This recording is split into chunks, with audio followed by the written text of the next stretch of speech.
This is the crest of this excursion. So it's all downhill from here, and then I'm gonna swing along the lower desert edge of the range and see what's going on there floristically. Need to find water out in that direction first, though. There's a few springs on the map. It's been a wet spring. Hopefully it won't be too mucked up from horses and asses and cows and whatnot. Going down though. It's starting to get chilly, so it's a good time. Another thing I love about Nevada is you're more wont in these backcountry roads to see fresher horse prints, for example, than tire tracks. There's no tire tracks recently come on this road. Only big animals. Just saw a quail running out there. This is a haven of wildlife,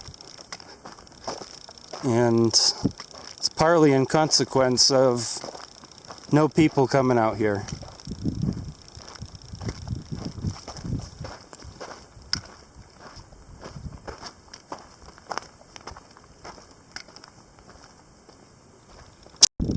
The thing about being so deep in the backcountry, I know there's a road here, but my car is not close. It's well over 10 miles from here. Very far from any merchants. In any case, is that you start to crave some of the most delicious things you're carrying, and the further out you get, the lesser in quantity such things become. So for the past hour I've been really craving this squashed muffin, and it is looking mighty delicious to me right now, and I really appreciate it at this moment in time. I can't wait to dig into that muffin right now. Peace. Turns out that Thamnosma montana is actually fairly common out in these parts. I may have first seen it in a somewhat secluded canyon, but it's pretty abundant along this roadside, upper edge of the Mojave, and I've seen probably dozens of individuals. So it's interesting. It's common this far southern end of this place, but yet in other Mojave habitats further north within this place, where you have ferrocactus and Eriogonum inflatum and such, there's no Thamnosma montana that I've found yet. So some kind of hard division for it within these mountains, unless I find it on some rugged slope further north later this spring. We'll see. There it is again.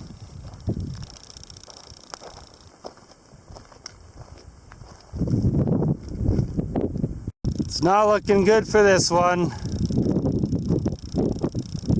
Just not looking good. Yeah, I thought those Thamnosmas were common higher up, but this is getting a little ridiculous out here. A little ridiculous. And they stretch as far as the eye can see.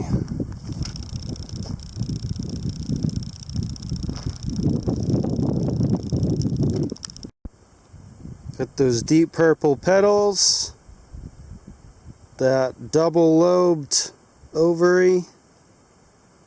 Here it is, a little bit bigger, and then it just leaves the petals behind altogether once that fruit starts enlarging, that ovary starts enlarging. this is it. These are the front lines. This is where the Mojave Desert crashes up into the colder Great Basin Desert and into the Colorado Plateau.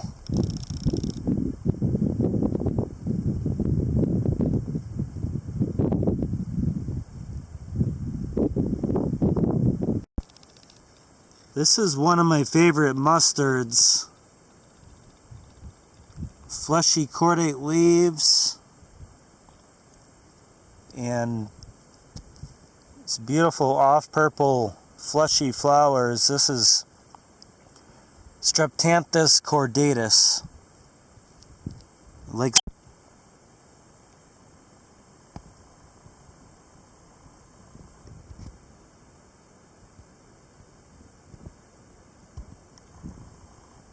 fruits are siliques.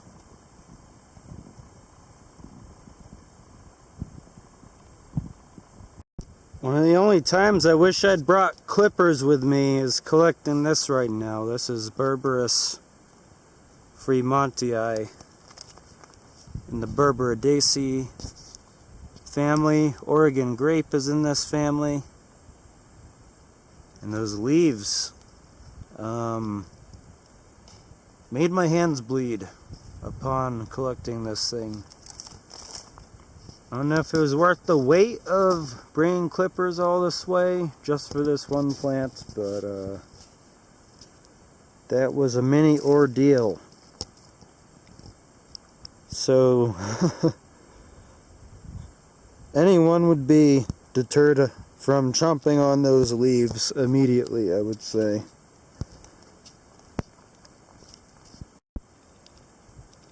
Here's a much better look at Berberis fremontii.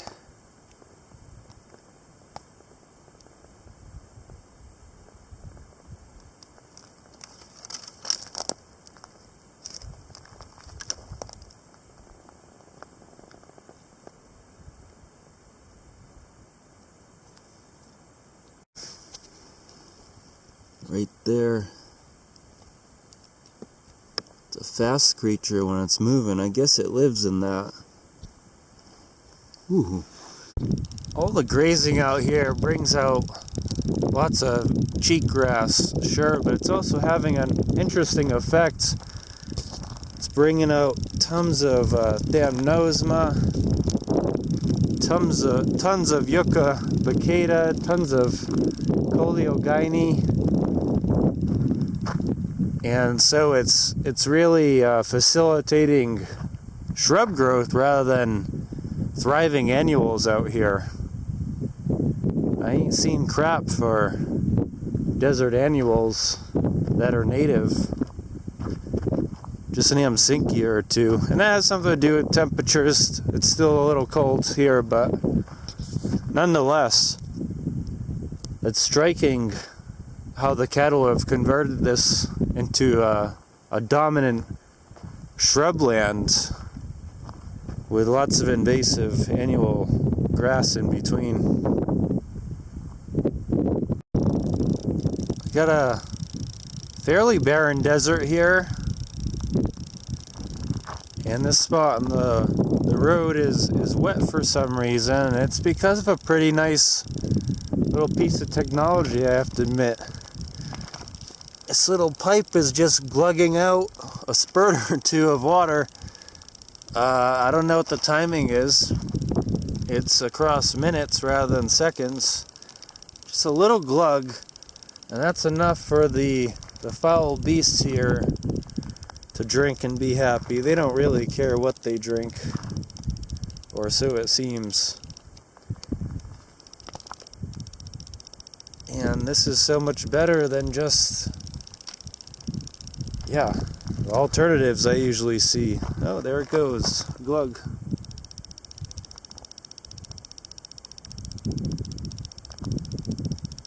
The alternatives use way more water than that. So if they're going to graze in this low productivity ecosystem, it's better they use just a tiny bit of water than a ton at least. Another reason why I love Nevada.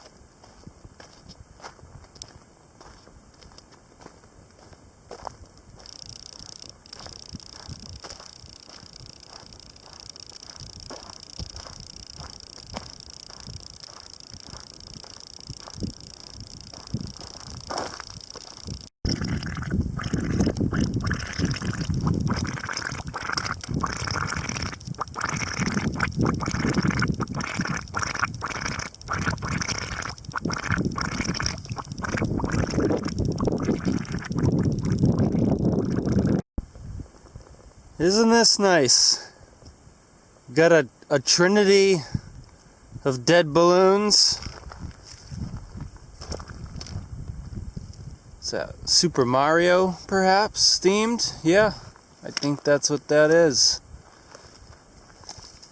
Some kid out there in Las Vegas having fun. It's really the parents' fault. They should know better. And the rest of this place is totally hammered to shit from overgrazing with annual grasses that are from Eurasia. Just really the most dominant things out here.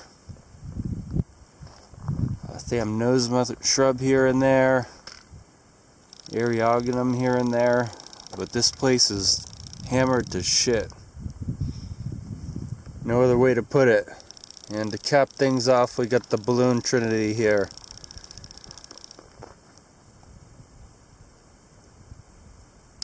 Something about the shoots of the ephedras, they just have more of a propensity maybe to grab those awry balloons as they come back down from Las Vegas or wherever.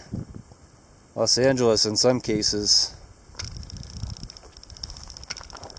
One way you can tell that a place has been completely hammered to shit is the proliferation of Erodium secutarium. It's a member of the Geraniaceae, but it's from the Mediterranean, I believe. It's from Eurasia in any case, and wow, it's unfortunately super blooming right here.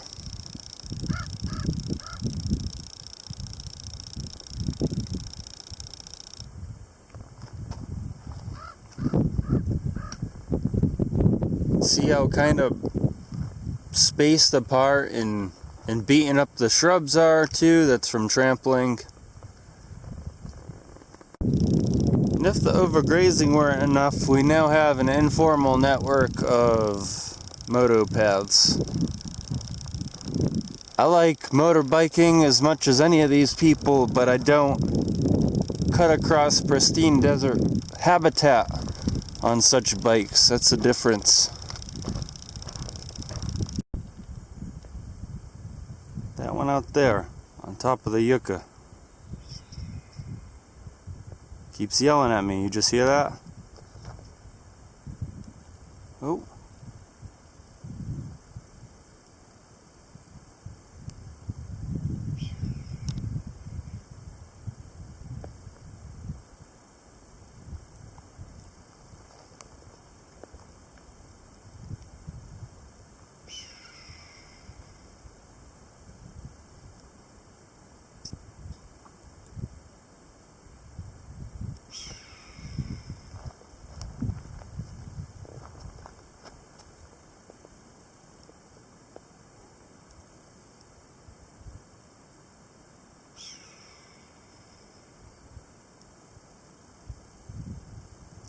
Getting a little hoarse there.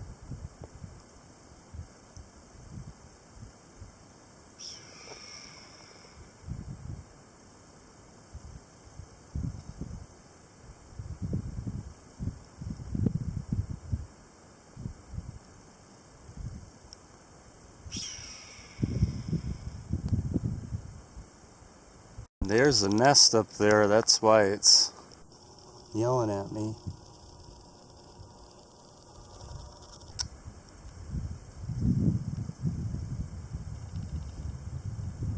Look at that right there.